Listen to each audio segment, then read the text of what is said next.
Okay, तो आप सब लोगों का सीए फाउंडेशन का कौन सा अटेम्प्ट है? जनवरी, करेक्ट है ना? जनवरी 25 है। और आप सभी ने रजिस्ट्रेशन किया होगा या किया है? करना बाकी है? करना बाकी है, ओके ठीक है। तो रजिस्ट्रेशन की प्रोसेस वगैरह आपको तो बेसिकली मालूम होगी और मैडम भी आपको थोड़ा बताएगी उसमें।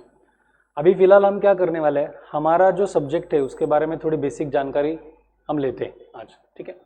उससे पहले आप में से किन लोगों का 12th में मैथ्स नहीं था? ऐसे हाथ ऊपर करो। नहीं था? 1 2 3, ठीक है, आपका था। ऑनलाइन जो स्टूडेंट है उसमें से कुछ लोगों का मैथ्स होगा, कुछ लोगों का मैथ्स नहीं होगा, ठीक है। तो बेसिकली सीए फाउंडेशन में जो मैथ्स है हमारा, वो बेसिकली 3 पार्ट्स में डिवाइड है। 3 पार्ट्स में वो डिवाइड है। पहला पार्ट है मैथमेटिक्स या मैथ्स हम जिसे कह सकते हैं, ओके। दूसरा पार्ट जो है वो आपका है LR, that is logical reasoning. और तीसरा पार्ट जो है आपका वो है स्टैटिस्टिक्स या हम जिसे कह सकते हैं स्टैट्स, ओके। तो फाउंडेशन के मैथ्स में आपको टोटल टॉपिक्स है 18। टोटल टॉपिक्स कितने हैं? 18। उसमें से मैथ्स के लिए जो टॉपिक है वो है 1 to 8, that is 8 chapters for maths. LR के आपके चैप्टर्स है 9 to 13, सॉरी 9 to 12, 4 चैप्टर्स है। और 13 से लेकर 18 तक 6 चैप्टर्स आपके हैं स्टैटिस्टिक्स के लिए। क्या है समझ में बाइफर्केशन? आपका मैथ्स के चैप्टर से 8, एलआर के चैप्टर से 4, स्टैटिस्टिक्स के चैप्टर है आपके 6। ये समझ में है बेसिक इन्फॉर्मेशन। अब आपका पेपर जो है टोटल वो कितने मार्क्स का है? 100 मार्क्स का पेपर है आपका, करेक्ट है?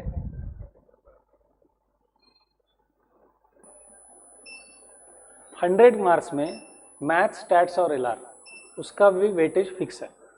मैथ्स के लिए आपको 40 मार्क्स रहेंगे, एलआर के लिए आपके 20 मार्क्स रहेंगे और स्टैटिस्टिक्स के आपके 40 मार्क्स रहेंगे। ऐसा टोटल आपका 100 मार्क्स का पेपर रहेगा। ये समझ में है आपको बेसिक चीज? अब देखो 100 मार्क्स में से हमें पासिंग के लिए मिनिमम कितने चाहिए? 40, ये मालूम है? मालूम है ना? पासिंग के लिए हमें कितने मार्क्स चाहिए? 40% या 40 मार्क्स चाहिए हमें, ओके। और आपको एग्रीगेट फाउंडेशन में कितने मार्क्स मिलने चाहिए पास होने के लिए? 50% मार्क्स। एग्रीगेट कितना चाहिए आपको? 50% चाहिए। इसका मतलब क्या है कि सपोज 4 सब्जेक्ट से मुझे 40 40 40 मिले तो मैं इंडिविजुअल पासिंग हो जाऊंगा, लेकिन एग्रीगेट मेरा कितना हो जाएगा? 160। लेकिन एग्रीगेट मुझे कितना चाहिए? मिनिमम 200। तो उस केस में मैं फेल हो जाऊंगा। आया समझ में? या उल्टा भी है कि मुझे चारों सब्जेक्ट्स मिलाकर 220 है, चारों सब्जेक्ट्स मिलाकर मुझे सपोज 220 है, लेकिन किसी एक सब्जेक्ट से मुझे लेस देन 40 है, फॉर एग्जांपल 39, 38, 35, तो एग्रीगेट 50% से ज़्यादा है लेकिन मैं इंडिविजुअल सब्जेक्ट में फेल हूँ तो मैं टोटल फेल हो जाऊँगा। मुझे पूरी फाउंडेशन के एग्ज़ाम फिर से देना है। यहाँ पर 80 नहीं है, मैं सिर्फ मैथ्स दूंगा, जो ऐसा नहीं होता है, हमें पूरी की पूरी एग्ज़ाम फिर से देना है। समझ में? तो पासिंग का जो पार्ट है आपका, पासिंग का जो पार्ट है वो पासिंग का पार्ट कैसा है कि एक इन्फॉर्मेशन के लिए कि minimum you have to score minimum 40 marks in each subject and aggregate will be must be minimum 50%। ये आपको समझ में आया बेसिकली, ओके। अब अगर आप पासिंग का सोचोगे फाउंडेशन में, अगर आप पासिंग का सोचोगे फाउंडेशन में तो आप डेफिनेटली फेल होने वाले हो।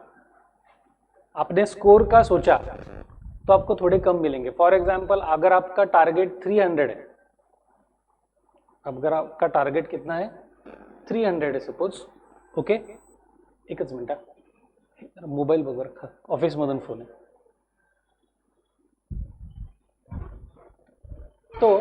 अगर आपने टारगेट 3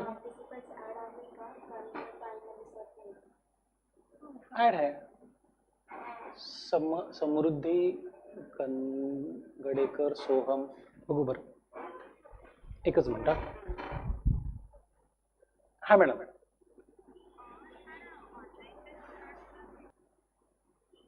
हाँ, तो अभी हम कहा थे कि हमें मिनिमम इंडिविजुअल स्कोर कितना चाहिए पासिंग के लिए 40% और एग्रीगेट कितना चाहिए 50%. अगर मेरा एग्रीगेट स्कोर हुआ और इंडिविजुअल नहीं हुआ तो भी मैं फेल हूँ, सही है. और मेरा इंडिविजुअल एक कुछ फेल हुआ और एग्रीगेट हुआ तो भी मैं फेल ही हूँ. आया समझ में. तो मैंने क्या कहा कि अगर आप पासिंग के बारे में सोचोगे फाउंडेशन में तो आप डेफिनेटली क्या हो जाओगे, फेल. यानी आपने अगर टारगेट रखा कि मुझे 400 में से 200 मार्क लाना है, मुझे 400 में से कितने मार्क लाने, 200 मार्क, और ऐसा सोचा कि हर एक सब्जेक्ट में 50 50 50, तो अगर आप 200 का टारगेट रख रहे हो तो आप फेल होने के चांसेस बहुत ज़्यादा है, क्योंकि वो लेवल जो है एग्ज़ाम की वो आपके 12 जैसे नहीं है या 11-12 जैसा बिल्कुल भी नहीं है. तो यहाँ पर मैं बता रहा था कि अगर आपने 300 का टारगेट रखा, अगर आपने 300 का टारगेट रखा तो आप स्कोर कितना कर पाओगे, 260 to 270 इतना कर पाओगे. आपने 300 प्लस का टारगेट रखा तो आप 280 290 तक जा पाओगे. तो आपको टारगेट जो है वो हमेशा क्या रखना पड़ेगा, हाई रखना पड़ेगा. ये समझ में है. हाँ, तो ये बेसिक चीज़ें ध्यान में दो. अब आप में से कुछ लोगों ने मैथ्स लिया था 12th में, कुछ लोगों का मैथ्स नहीं था.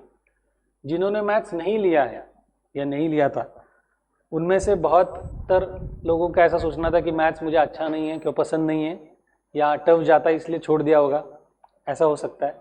या जिन्होंने लिया उनका वो कितना बेसिक अच्छा हुआ है मुझे मालूम नहीं है 12th में, 11-12 में, ठीक है. लेकिन आपका मैथ्स अच्छा हो न हो, आपने 11-12 में लिया हो या नहीं हो, उसमें कोई दिक्कत नहीं आएगी. हम मैथ्स एकदम अच्छे से बेसिक से करवा के लेंगे. अगर आपने डेली प्रैक्टिस की तो आप अच्छा स्कोर कर सकते हो. मैं एक दो एग्जाम्पल देता हूँ आपको. पिछली बैच में जो स्टूडेंट्स पास हो गए उनमें से एक स्टूडेंट था जिसका बेसिक मैथ्स बहुत ही वीक था, बेसिक मैथ्स बहुत ही वीक था. यानी पहले लेक्चर के बाद ही वो मुझे मिलने आया. उसने कहा कि सर मेरा बेसिक मैथ्स बहुत ही वीक है तो मैं क्या करूँ. तो मैंने क्या कहा था कि जो क्लास में हो रहा है वो आप एक तो डेली अटेंड करो, ओके. सेकंड थिंग, जो होमवर्क है वो जब कहा है वो कंप्लीट करना है. और तीसरी बात, आपको क्या करना पड़ेगा कि थोड़ा एडिशनल प्रैक्टिस करना पड़ेगा और सभी टेस्ट देना है, सभी टेस्ट देना है. तो उसको मैथ्स में कितने आए फाउंडेशन में, 75 मार्क्स, 75 मार्क्स आ गए, ओके. अब ये मैं थोड़ा आपको बाद में इसमें फिर से आऊँगा मैं. अब आपको 4 सब्जेक्ट से मालूम है, कौन कौन से सब्जेक्ट्स है, maths, law, economics and accounts है, करेक्ट है. तो इसमें से कौन से सब्जेक्ट डिस्क्रिप्टिव है, यानी आपको लिखना है, लॉ है और अकाउंट्स है, ये मालूम है. लॉ और अकाउंट्स का आपको प्रॉपर लिखना है. और कौन से एमसीक्यू है, मैथ्स एंड इकोनॉमिक्स, ये मालूम है. मैथ्स में अगर आपका एक आंसर करेक्ट आ गया, आपका एक आंसर करेक्ट आ गया तो आपको 1 मार्क मिलने वाला है. लेकिन आपका एक आंसर रॉन्ग हो गया तो वहां पर निगेटिव मार्क है क्या, तो है. मैथ्स में आपको रॉन्ग आ गया तो आपके निगेटिव मार्क्स है. तो कितने निगेटिव मार्क्स है वो बताता हूं. अगर आपका एक रॉन्ग हो गया तो आपको -0.25 हो जाएगा. कितना हो जाएगा, -25. मैं इसको थोड़ा नीचे लिखता हूं फिर से, ओके. अगर आपका एक क्वेश्चन करेक्ट आ गया तो आपको 1 मार्क मिलने वाला है. लेकिन अगर आपका रॉन्ग हो गया एक, तो हर एक रॉन्ग आंसर के लिए आपके -0.25 होने वाले हैं. ये समझ में आया क्या, ये क्लियर हो गया. और दिखाई दे रहा है मैं जो लिख रहा हूं वो. हैंड राइटिंग समझ में नहीं आया तो आप पूछ सकते हो. अब इसमें दिक्कत क्या है, दिक्कत क्या है या क्या आ सकती है वो बताता हूं पहले मैं आपको. जैसे कि मैंने आज फाउंडेशन का पेपर दिया और मैंने क्या किया, 80 क्वेश्चंस अटेम्प्ट किए मैथ्स के. कितने, 80 क्वेश्चंस अटेम्प्ट किए. उसमें से मेरे करेक्ट आए सपोज 60, करेक्ट कितने आए 60 और रॉन्ग हो गए 20। मैंने टोटल 80 मार्क का पेपर अटेंड किया और उसमें से करेक्ट है 60 और रॉन्ग कितने हो गए 20। अब जो करेक्ट 60 है उसके लिए मुझे कितने मार्क्स मिलेंगे 60 इंटू 1 60, सही है क्या। अब मेरे 20 रॉन्ग हो चुके हैं, ऐसा पकड़ लो। तो हर एक रॉन्ग के लिए मेरे कितने माइनस होने वाले -0.25। तो एक क्वेश्चन रॉन्ग हो गया तो -0.25 है, तो 20 के लिए कितने माइनस हो जाएंगे 5 मार्क्स हो जाएंगे। या फिर हम ऐसा भी कर सकते, एक के लिए -0.25 तो 4 रॉन्ग हो गए तो 1 मार्क कंप्लीट गया। ऐसे मेरे 20 हो गए तो मेरे कितने माइनस हो जाएंगे 5। ये समझ में है कैलकुलेशन। हम मैथ्स के स्टूडेंट हैं अभी, हाँ नहीं समझ में है तो कैलकुलेटर यूज कर सकते हैं, यहाँ पर अलाउड है हमें। तो माइनस कितना हो जाएगा मेरा 5, तो मेरा स्कोर जो 60 था वो कितना हो जाएगा 55। समझ में है। अब दूसरा एक स्टूडेंट है, ये सपोज स्टूडेंट है हेमंत में, ओके आपका नाम क्या है हाँ ध्रुपद, अच्छा ध्रुपद का डी लिखते चलो, हाँ ध्रुपद है। अभी ध्रुपद ने क्या किया 100 के 100 अटेम्प्ट किया, ध्रुपद ने 100 का 100 अटेम्प्ट किया। ध्रुपद का भी करेक्ट कितना आया 60 आया। और ध्रुपद ने क्या किया, श्योर नहीं था फिर भी सभी के सभी अटेम्प्ट कर दिए, तो उसके रॉन्ग कितने हो जाएंगे 40। अब ध्रुपद को क्या हो जाएगा 60 करेक्ट आंसर्स के लिए कितने मिलेगा 60 और 40 रॉन्ग के लिए -0.25 से कितना हो जाएगा 10, सही है क्या। तो उसका स्कोर कितना हो गया 55। तो देखो इस केस में हेमंत ने भी करेक्ट 60 ही दिए थे, ध्रुपद ने भी करेक्ट 60 ही दिए, लेकिन हेमंत ने क्या किया 20 रॉन्ग किए तो उसका स्कोर कितना हो गया 55। ध्रुपद के 40 रॉन्ग हो गए तो उसका स्कोर कितना हो गया 50। समझ में है। आपका नाम क्या है अनुष्का। अभी और एक स्टूडेंट है हमारे बैच में अनुष्का। अनुष्का ने क्या किया, अनुष्का ने 60 ही अटेम्प्ट किए। कितना अटेम्प्ट किया 60, और वो श्योर थी कि मुझे 60 करेक्ट आ रहे हैं, मैं 60 अटेम्प्ट करूंगी, बाकी के सब उसने छोड़ दिए। आउट ऑफ 60 अनुष्का के करेक्ट 60 आ गए, तो उसका स्कोर कितना हो जाएगा। तो देखो 3 केसेस है आपके पास, तो सबसे अच्छा डिसीजन किसका था अनुष्का का था, क्योंकि अनुष्का को जिन प्रॉब्लम में कॉन्फिडेंस था या जो श्योर थी उसने उतने ही अटेम्प्ट किए, बाकी के छोड़ दिए। क्यों छोड़ दिए, क्योंकि निगेटिव मार्किंग हो रही। आया समझ में। तो मैथ्स में और इकोनॉमिक्स में भी सेम होने वाला, इकोनॉमिक्स का सर आपको बताएंगे। आपको ना निगेटिव से बचना है, आपको निगेटिव से बचना है। तो मैंने अभी जो एक स्टूडेंट का एग्जाम्पल दिया था कि ही गॉट 75 आउट ऑफ 100, तो सोचो निगेटिव मार्क्स भी वहीं पर होंगे। तो उसने मुझे बताया उसने 77 अटेम्प्ट किए, उसने अटेम्प्ट कितने किए 77, तो उसके 2 रॉन्ग हो गए और करेक्ट कितने आ गए 75। तो 75 के 75 मार्क्स मिल गए, 2 रॉन्ग के हो गए 0.5 -0.5, तो उसका स्कोर हो गया होगा 74.5, राउंड ऑफ करके हो गया 75। आया समझ में। और एक स्टूडेंट का एग्जाम्पल देता हूँ। एक स्टूडेंट थी, वो मैथ्स को ऐसा बहुत घबराती थी, यानी हर 2-3 दिन बाद मुझसे मिलने आती थी, सर वो बहुत टेंशन आ रहा है मैथ्स का, क्या करूँ क्या करूँ। तो मैंने उसको यही कहा था, सेम जो पहले स्टूडेंट को कहा कि आप ज़्यादा प्रैक्टिस करो और एग्जाम में ये ध्यान में रखना है कि जितना आपको श्योर है उतना ही अटेम्प्ट करो, बाकी का छोड़ दो। तो उसने एग्जाम में सिर्फ 53 अटेम्प्ट किए थे। कितने 53, कितने 53। और वो जब एग्जाम हॉल से बाहर आ गई तो उसने बाकी उसके दोस्तों को पूछा उसने कितना किया, तो कोई 60 कोई 65 बोल रहा है, लेकिन उसका एग्जैक्टली स्कोर आ गया 53 और वो फाउंडेशन पास हो गई, अभी वो इंटर कर रही है। समझ में। तो मैथ्स में आपको ध्यान रखना है कि आपके निगेटिव में मार्क्स नहीं जाने चाहिए। तो सबसे पहले हमें कॉन्सेंट्रेट किस पर करना है कि हमारा हम जो भी सॉल्व कर रहे हैं वो एक्यूरेट हो आंसर। वो आंसर क्या होना चाहिए, एक्यूरेट होना चाहिए, उतना ही हम ट्राई करेंगे। ये समझ में है। अभी 1 मिनट, थोड़ा बीच में मुझे देखना पड़ेगा किसी को ऐड करना है क्या।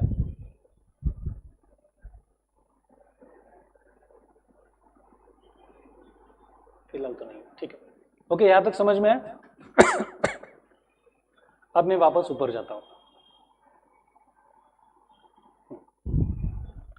अभी अगर हम देखेंगे यहां पर, तो मैंने बताया था मैथ्स के लिए टोटल चैप्टर्स कितने हैं? 8। टोटल चैप्टर्स कितने हैं? 8। एलआर के लिए 4 और स्टैट्स के लिए 6। ऐसे टोटल कितने चैप्टर्स है? 18। आपको वेटेज भी बताया कि मैथ्स में वेटेज है 40 मार्क्स, एलआर को 20 मार्क्स, स्टैट्स को 40 मार्क्स। ओके, तो ये जो एलआर है ये सबसे ज़्यादा स्कोरिंग है हमारे लिए, एलआर। तो एलआर में क्या टॉपिक आते हैं? कोडिंग, डी कोडिंग ऐसे आते हैं, या नंबर सीरीज, जैसे कि 5, 7, 9, 11 डॉट डॉट डॉट 15 दिया, तो इनका डिफरेंस कितना है? 2। तो वो जो मिसिंग नंबर है वो क्या हो जाएगा? 15। या कोड होता है ABCDE, इसको कुछ कोड दिया है 6, 7, 8, 9, तो दूसरे का कोड क्या होगा? दिल्ली का कोड सपोज है 4, 5, 6, 7, तो मुंबई का कोड क्या होगा? ऐसे वन ऑफ द चैप्टर बताया कोडिंग, डी कोडिंग।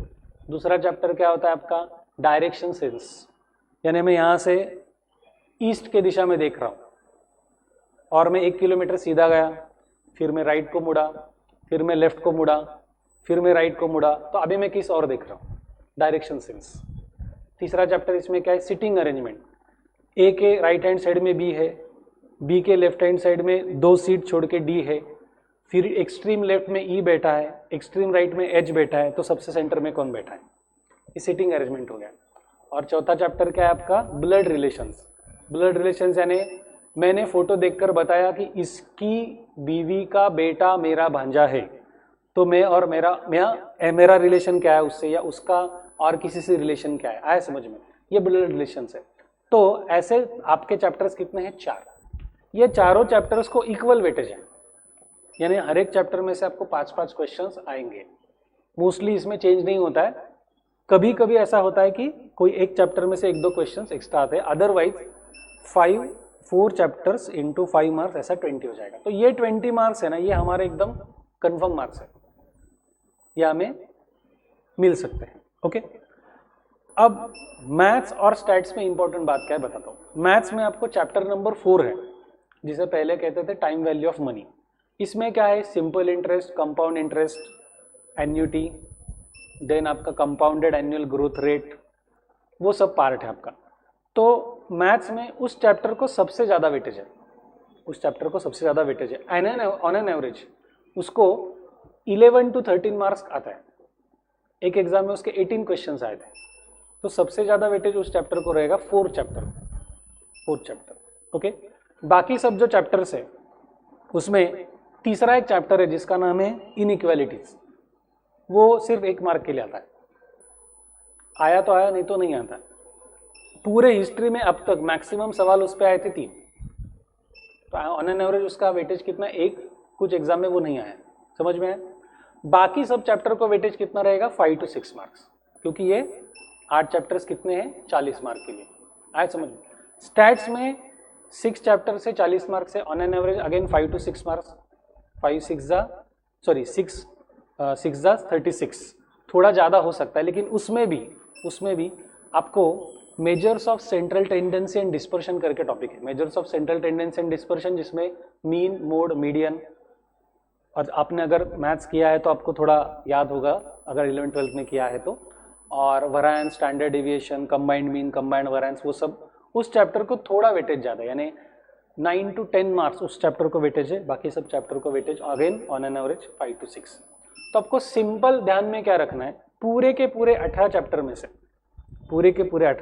से मैथ्स का एक चैप्टर, 4th चैप्टर, ओके, और स्टैट्स का जो एक चैप्टर है measures of central tendency and dispersion, इन दोनों को छोड़कर बाकी सभी चैप्टर्स का वेटेज कितना है? 5 to 6 मार्क्स। आया समझ में? ये क्लियर है अभी यहाँ तक?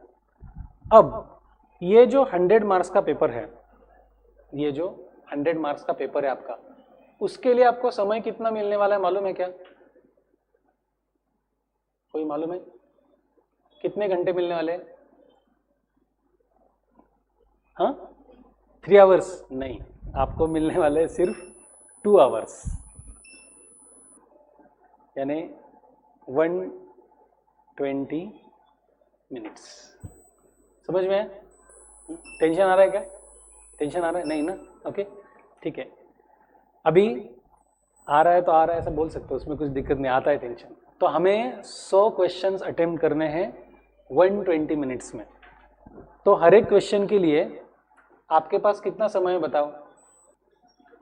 चलो हाँ, तो हम कहा थे कि हमारे पास कितने घंटे हैं? 2 घंटे यानी 120 मिनट्स है। तो अभी हमें क्या करना पड़ेगा? 120 मिनट्स में हमें कितने प्रॉब्लम सॉल्व करने हैं? 100। तो हर एक प्रॉब्लम के लिए आपको ऑन एन एवरेज कितने मिनट मिलेंगे?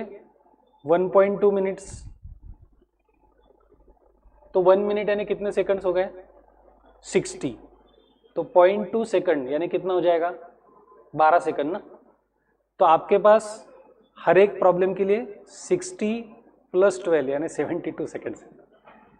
तो हमें कोशिश क्या करनी पड़ेगी कि कोई भी प्रॉब्लम हो 1 मिनट या उससे कम समय में हमें सॉल्व करने की प्रैक्टिस करनी पड़ेगी। आया समझ में?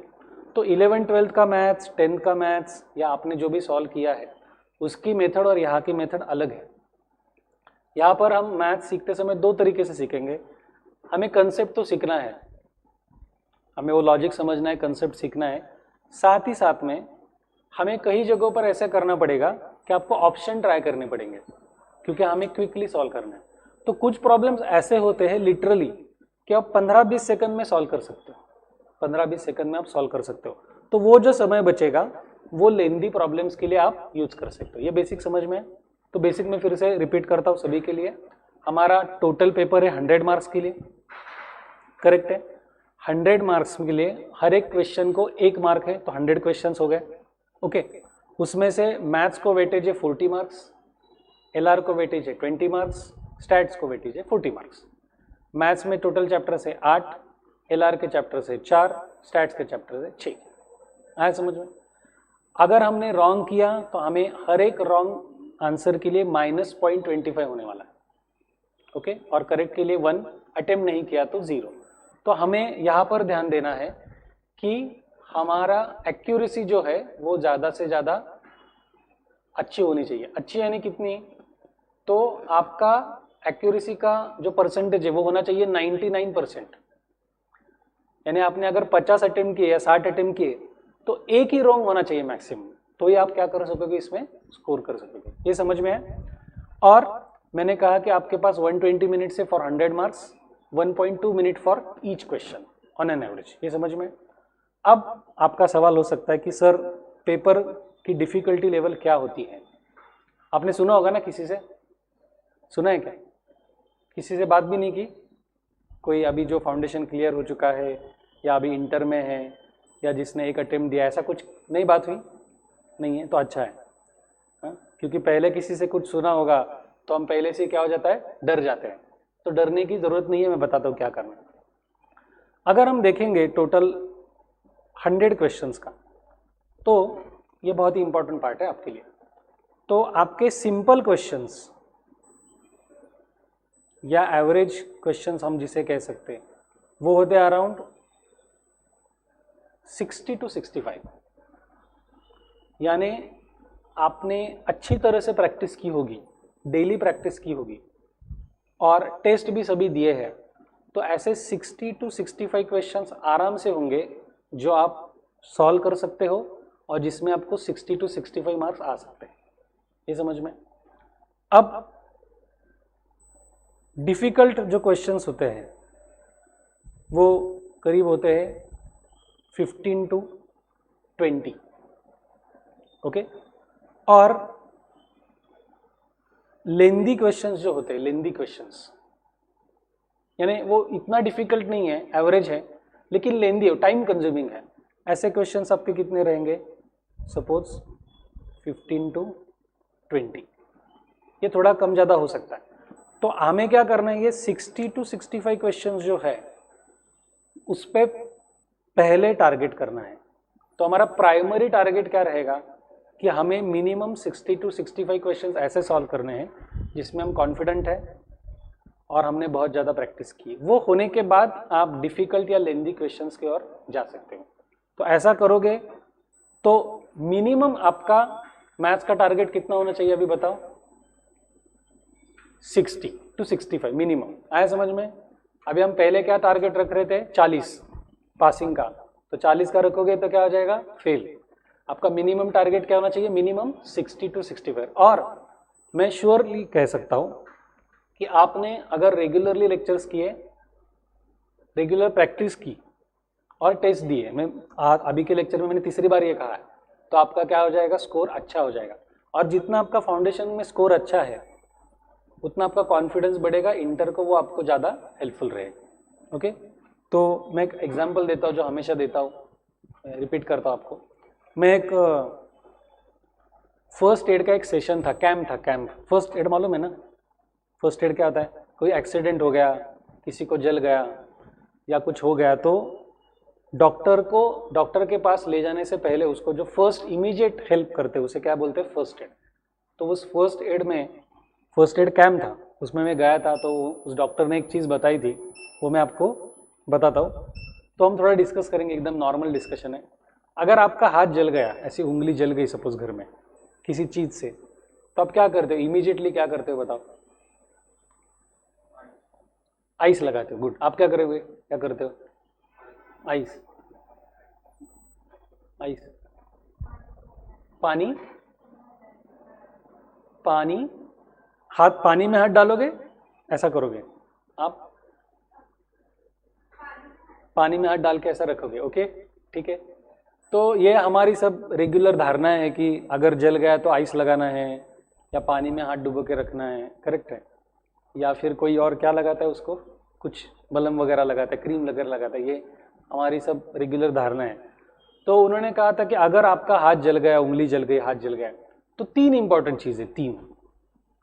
सबसे पहले इंपॉर्टेंट चीज़, हाथ को बहते हुए पानी के नीचे रखना है, फ्लोइंग वाटर, फ्लोटिंग, समझ में है? यानी पानी में डुबो के नहीं रखना, नल के नीचे ऐसा हाथ रखना है। सबसे पहले इंपॉर्टेंट चीज, समझ में क्या करना है? नल के नीचे, बहते हुए पानी के नीचे हाथ को रखना है, ये समझ में है? फिर उन्होंने कहा दूसरी इंपॉर्टेंट चीज क्या करनी है अगर जल गया तो, ध्यान दो, बहते हुए पानी के नीचे रखना है। समझ में है क्या? दूसरी चीज क्या करना है? बहते हुए पानी के नीचे हाथ रखना है। और तीसरी सबसे इंपॉर्टेंट चीज, बहते हुए पानी के नीचे ही रखना है। तो आए समझ में? तो अगर आगे आगे कभी भी हाथ जल गया तो क्या करना है? वो बहते हुए पानी के नीचे रखना है। समझ में है? पक्का हो गया?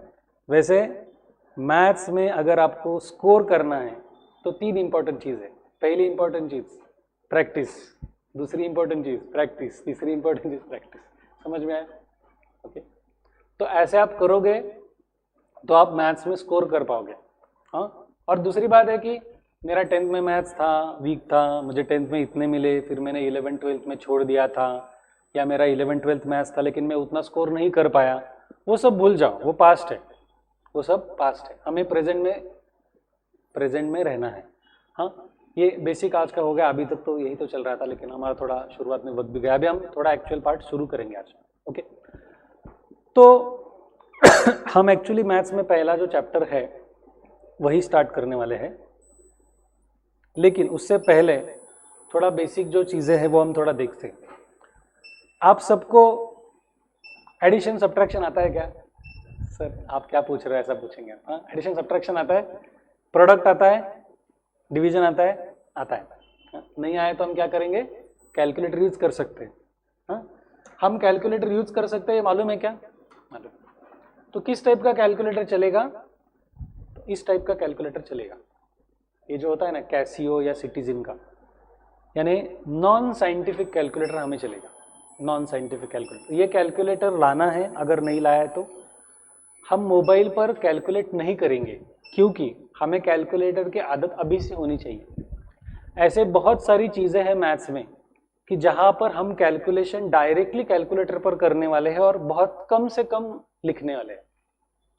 यानी सपोज आपके पास ऐसा है 2 × 5, 10 × 18, 17 × 25, 30 × 12, इन सब का प्रोडक्ट करना है और एडिशन करना है, तो आप क्या करोगे, हर एक का प्रोडक्ट करोगे फिर एडिशन करोगे, तो ये आप डायरेक्टली कैलकुलेटर पे कर सकते हो। समझ में मैं क्या कह रहा हूँ? या हमें किसी एक वैल्यू है, सपोज 2⁻3, तो हमें मालूम है 8 है, लेकिन मुझे 2⁻25 निकालना है, तो मैं डायरेक्टली कैलकुलेटर पर निकाल सकता हूँ। तो ऐसे जो ट्रिक्स है वो हमें यूज करने हैं, तो इसलिए कैलकुलेटर सभी को लाना है और इमीडिएटली लाना है। अगर आपके पास है तो कोई दिक्कत नहीं तो लाना है, ठीक है। तो एडिशन, सब्ट्रैक्शन, प्रोडक्ट डिवीजन, उसमें कुछ दिक्कत नहीं होगी क्योंकि हम 12th पास हो चुके हैं, तो हमें बेसिकली उतना आता है। ओके, अब मैं क्या पूछ रहा हूँ, हमें जो फ्रैक्शन का पार्ट है, फ्रैक्शन किसे बोलते हैं मालूम है? a/b, इस फॉर्मेट में जो रहेगा वैल्यू उसे हम क्या कहेंगे? फ्रैक्शन। तो फ्रैक्शन की एडिशन सब्ट्रैक्शन आती है क्या आपको? यानी सपोज 2/3 प्लस 4/3 करना है, तो आता है क्या करना? आता है। तो कैसे करोगे फ्रैक्शन के लिए? फ्रैक्शन का एडिशन या सब्ट्रैक्शन के लिए बेसिक क्राइटेरिया क्या है? नहीं, क्रॉस मल्टीप्लिकेशन तो आपने प्रोसेस बताई, लेकिन बेसिक क्या है? यस, आपका जो बेस है उसका जो, इसे क्या कहते हैं? न्यूमरेटर। इसे क्या कहते हैं? डिनोमिनेटर। तो कोई भी फ्रैक्शन की एडिशन या सब्ट्रैक्शन करनी है दो नंबर्स की, तो आपका बेस या आपका डिनोमिनेटर क्या होना चाहिए? सेम होना चाहिए। अगर आपका डिनोमिनेटर सेम है, अगर आपका डिनोमिनेटर सेम है, बेस सेम है, तो आप न्यूमरेटर की क्या कर सकते हो? एडिशन या सब्ट्रैक्शन। यानी यहाँ पर क्या हो जाएगा? 2 + 4 और बेस जो सेम है वो लिखेंगे 3, तो क्या हो जाएगा? 6/3, आंसर हो जाएगा 2। आया समझ में? सेम सब्ट्रैक्शन के लिए एप्लीकेबल है। अगर मेरा है 3/7 माइनस मुझे करना है 2/7, तो मेरा बेस सेम है, बेस सेम है तो मैं क्या कर सकता हूँ? सब्ट्रैक्शन कर सकता हूँ क्लास के लिए। हाँ, सो क्या हो जाएगा? 3 - 2/7, तो वो क्या हो जाएगा? 1/7। ये समझ में आया? क्लियर है? तो एडिशन सब्ट्रैक्शन अगर मुझे फ्रैक्शन का करना है तो कंपलसरी बेस या डिनोमिनेटर क्या होना चाहिए? सेम होना चाहिए। ये क्लियर है? अगर मेरा बेस सेम नहीं है, 2/3 प्लस 1/4, तो मुझे उनका बेस सेम करके लेना पड़ेगा। बेस सेम करने के लिए क्या करते हैं? क्रॉस मल्टीप्लिकेशन करते हैं। पहली मेथड क्या है बेस सेम करने के लिए? क्रॉस करते हैं, क्रॉस मेथड या क्रॉस मल्टीप्लिकेशन करते हैं। और दूसरा क्या पार्ट होता है? आप एलसीएम निकाल सकते हो। तो एलसीएम निकालना आता है क्या? हाथ ऊपर करो। एलसीएम आता है? किन किन को आता है? जरा हाथ ऊपर करो। एलसीएम एक ही लोग आता है, आपको नहीं आता एलसीएम? याद नहीं है, ठीक है, कोई दिक्कत नहीं, आपको आता है एलसीएम, बाकी लोगों को एलसीएम नहीं आता है? नहीं आता है। तो एलसीएम निकालना आना चाहिए, क्योंकि देखो क्रॉस मल्टीप्लिकेशन से हम प्रॉब्लम कर सकते हैं, उसमें कोई दिक्कत नहीं, लेकिन आगे जाकर कुछ प्रॉब्लम्स ऐसे रहेंगे, आगे जाकर कुछ प्रॉब्लम ऐसे रहेंगे कि जिसमें क्रॉस मल्टीप्लिकेशन के लिए ज़्यादा वक्त जाएगा। तो अगर हमें एलसीएम आता है तो हम वो क्या कर सकते हैं? क्विकली सॉल्व कर सकते हैं। है समझ में?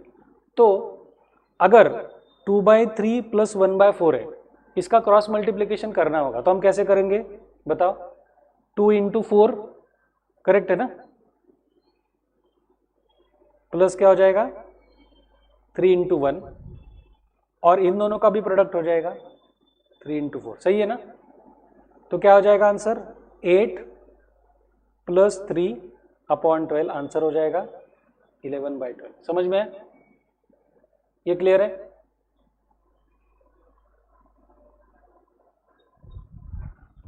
अगर मुझे करना है 3/7 माइनस 2/5, तो क्रॉस मल्टीप्लिकेशन से क्या हो जाएगा बताओ? 3 × 5 15 माइनस 7 × 2 14/35, तो क्या हो जाएगा? 1/35।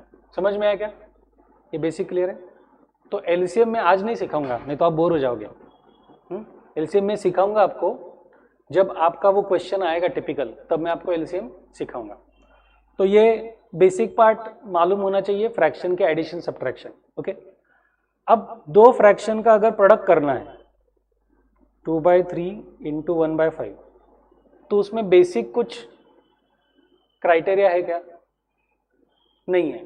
एडिशन सब्ट्रैक्शन के लिए आपका बेस या डिनोमिनेटर सेम होना चाहिए, लेकिन अगर दो फ्रैक्शन का प्रोडक्ट करना है तो ऐसा कोई भी क्राइटेरिया नहीं, उसमें सिंपल है numerator into numerator and denominator into denominator. तो आपका आंसर क्या हो जाएगा 2/15। सही है, ये भी मालूम है। अगर दो फ्रैक्शन का डिवीजन करना है यानी 3/5 डिवाइडेड बाय 1/2, तो हम कैसे लिखेंगे 3/5 अपॉन 1/2। तो ये क्या हो जाता है फिर आगे जाके 3/5 इंटू इसका क्या हो जाएगा रेसिप्रोकल हो जाएगा, रिवर्स हो जाएगा, तो वो क्या हो जाएगा 2/1, वो आ जाएगा आंसर आपका 6/5। ये भी मालूम है, यहाँ तक क्लियर है? ठीक है, ये मैंने क्यों पूछा बेसिक, क्योंकि बहुत बार क्या होता है कि आगे जाकर छोटी छोटी ऐसी दिक्कतें आती है तो हम प्रॉब्लम जल्दी सॉल्व नहीं कर पाते।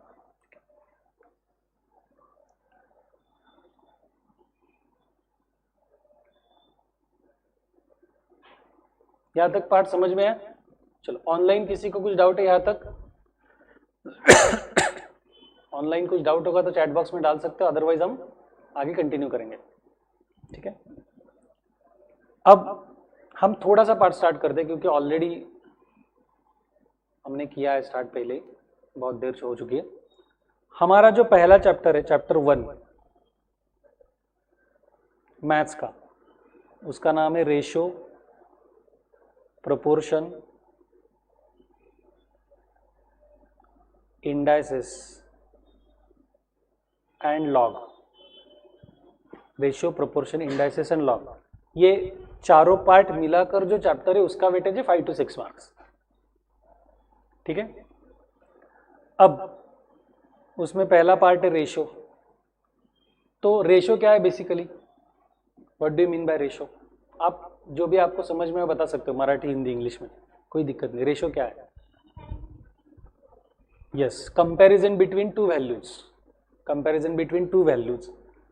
ओके, जैसे कि ए की सैलरी 5000 है, बी की सैलरी है 6000, तो हम उसका रेशो निकाल सकते हैं। ए का वेट 50 kg है, बी का वेट 70 kg है, तो हम वो निकाल सकते हैं। अगर ए का वेट 60 kg है और बी का वेट 200 पाउंड्स है, तो हम उसका रेशो निकाल सकते हैं क्या? निकाल सकते हैं? नहीं निकाल सकते, क्यों? यस, तो रेशो में यूनिट क्या होना चाहिए आपका? सेम होना चाहिए। अगर वेट्स ले रहे हो तो केजी ले लो या पाउंड्स ले लो, हाइट ले रहे हो तो सेंटीमीटर में ले लो या इंचेस में ले लो या फीट में ले लो। आए समझ में? तो ratio is the comparison between two or more quantities, to or more quantities, समझ में? जिसमें आपका क्या होना चाहिए? सेम। यूनिट आपका क्या होना चाहिए? सेम होना चाहिए। तो अब आप क्या कर सकते हो? रेशो निकाल सकते हो। सही है, तो सपोज मेरा रेशो है A:B, मेरा रेशो है सपोज A:B, तो उसे मैं फ्रैक्शन के फॉर्म में कैसे लिखता हूं? A/B, वो मालूम है? ओके, ये समझ में आया बेसिक आपको? ओके, थोड़ा सा इसका मैं सिर्फ 5 मिनट लिख के दूंगा रेशो का। तो रेशो आप हेडिंग लिखो, चैप्टर 1 रेशो, यानी पूरा चैप्टर का नाम लिखा तो भी चलेगा, सिर्फ रेशो लिखा तो भी चलेगा, ratio.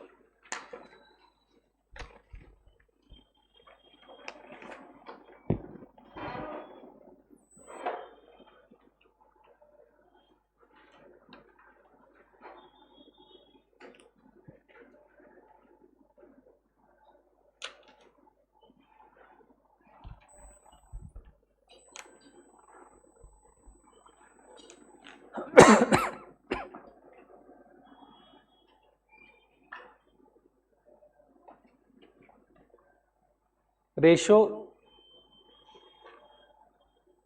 Is the comparison between two or more quantities.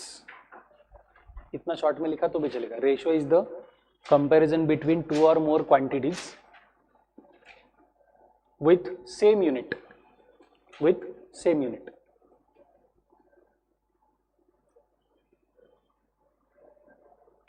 ठीक है,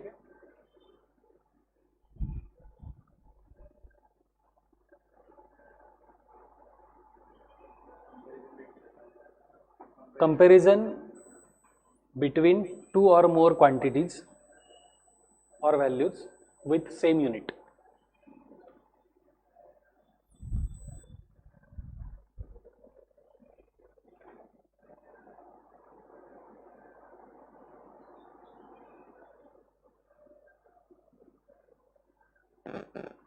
और अगर आपका रेशियो A:B है तो उसे फ्रैक्शन के फॉर्म में हम कैसे लिखेंगे? A/B।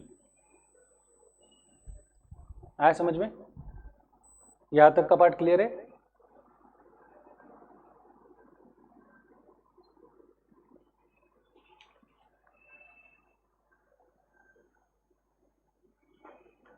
अभी रेशियो कैसे फाइंड आउट करते हैं? तो सिंपल एग्जांपल लेते हैं। ये जो पहला था कि सपोज ए की सैलरी है 5000, बी की सैलरी है 6000। तो आपने 12th में आपका पार्टनरशिप फाइनल अकाउंट्स करके टॉपिक था, एडमिशन, रिटायरमेंट, डेथ, डिसोल्यूशन और पार्टनरशिप भी था। तो उसमें आपको रेशियो दिया होता है ना, A B partner sharing profit and losses in the ratio 3:2, 5:3 या 3 होंगे तो 5:3:2 इक्वल। तो वो रेशियो कैसे आएगा? अगर सपोज 5000 और 6000 का रेशियो निकालना है तो कैसे करना है? इसका कॉमन डिविजिबल क्या नंबर है? 1000, उससे डायरेक्टली डिवाइड कर सकते हो। तो आपका रेशियो क्या आएगा? 5:6। समझ में? तो रेशियो निकालना हमें आता है, उसमें कुछ दिक्कत नहीं है। ठीक है, अब नेक्स्ट पार्ट, नेक्स्ट हेडिंग लिखो इनवर्स रेशियो। नेक्स्ट लिखो आप इनवर्स रेशियो।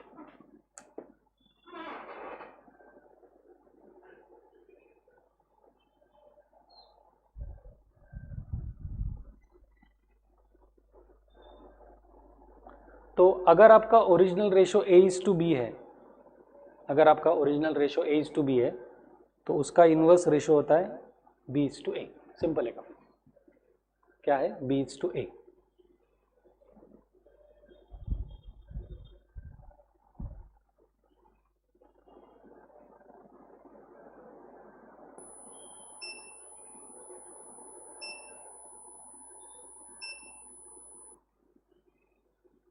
नेक्स्ट हेडिंग लिखो प्रॉपर्टीज ऑफ रेशियो।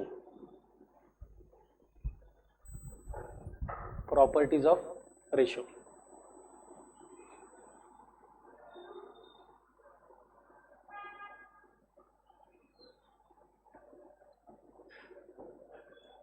तो पहला, अगर आपके पास A:B एंड C:D दो रेशियो है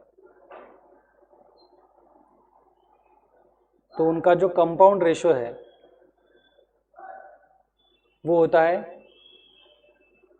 AC:BD। अगर A:B एंड C:D दो रेशियो है तो उनका कंपाउंड रेशियो होता है A:C:B:D। यानी पहले रेशियो का न्यूमरेटर और दूसरे रेशियो का न्यूमरेटर का प्रोडक्ट (, पहले रेशियो का डिनोमिनेटर इनटू दूसरे रेशियो का डिनोमिनेटर। आया समझ में? सिंपल है, वो लिख लो कंपाउंड रेशियो।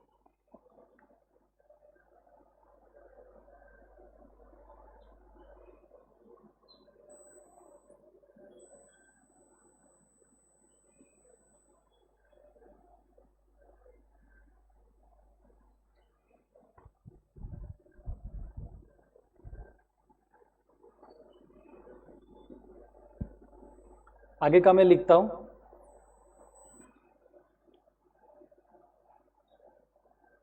Duplicate ratio. तो डुप्लीकेट रेशियो क्या है? अगर A:B रेशियो है आपका तो उसका डुप्लीकेट रेशियो यानी उसका स्क्वायर करना है, A²:B²। सिंपल है। डुप्लीकेट रेशियो में क्या करना है? जो वैल्यू उसका क्या करना है? सिर्फ स्क्वायर करना है। आया समझ में? वो डुप्लीकेट रेशियो कहते हैं उसको।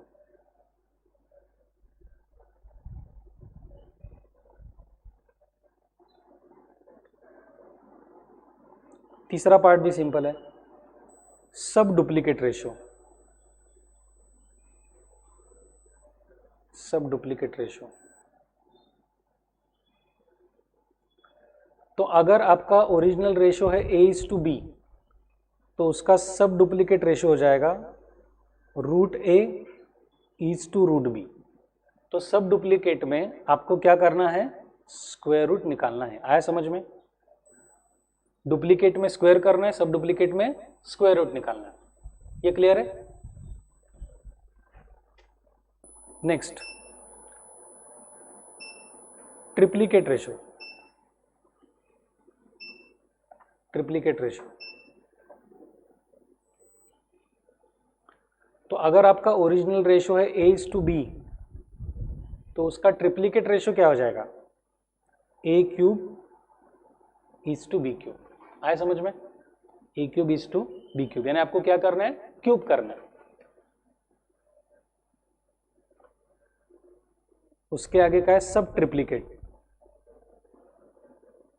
अब गेस करो सब ट्रिप्लीकेट रेशो क्या होगा, क्यूब रूट करना पड़ेगा। Very good. तो अगर आपका ओरिजिनल रेशो A:B है तो आपका सब ट्रिप्लीकेट रेशो क्या होगा, cube root of A is to cube root of B। आए समझ में? Cube root of A is to cube root of B।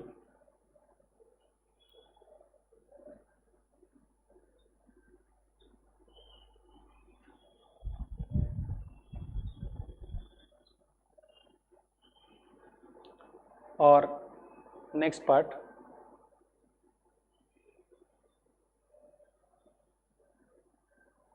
If आप राइट डाउन करो, इफ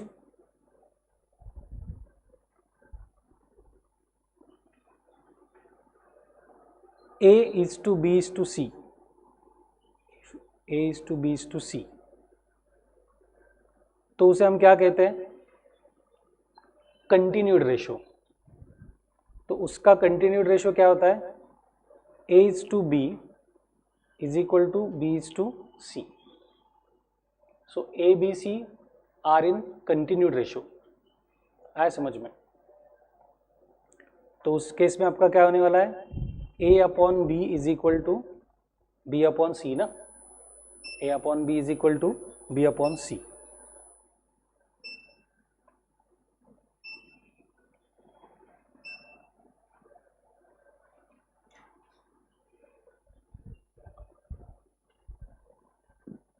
ठीक है? अब हमने जो रेशो लिखा A:B, तो उसमें A को कहते हैं एंटीसीडेंट,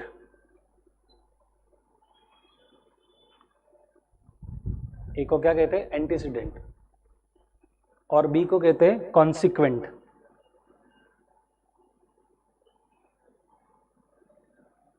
उसे क्या कहते हैं, कॉन्सिक्वेंट। आया समझ में?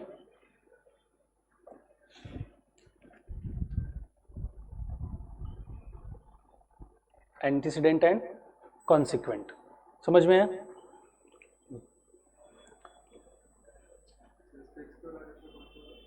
Continued ratio, continued ratio A is to B is to C, तो उसे कंटिन्यूड रेशो कहते हैं।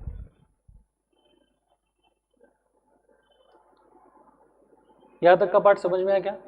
कुछ डाउट है? नहीं है? ठीक है, अभी हम आज के लिए यहां पर रुकेंगे और बाकी का कल कंटिन्यू करने वाले हैं।